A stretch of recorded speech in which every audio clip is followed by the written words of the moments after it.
শীতকালে জয়েন্ট পেনের সমস্যা যাদের অলরেডি আছে বা নতুন করে কারোর হচ্ছে, এটা অ্যাটমসফেরিক প্রেশার বা এয়ার প্রেশার এটা কম থাকে।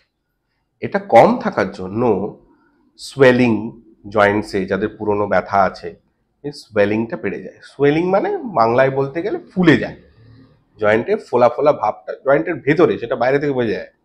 Soft tissue, muscle and ligament, এগুলো সোয়েলিং তৈরি হয়। যাদের বাতের ব্যথা যেটাকে বলে, সেটা বেসিক্যালি বয়স্কজনিত যে বার্ধক্যজনিত ডিজেনারেশন অফ বোন, সেটাকে অস্টিওআর্থারাইটিস বলে।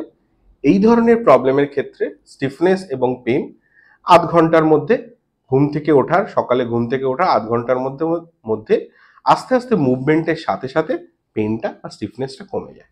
কিন্তু যাদের ০.৫ ঘন্টার বেশি পেন বা স্টিফনেস থাকছে, তাহলে কিন্তু তারা ডাক্তারবাবুদের সাথে যোগাযোগ করবে।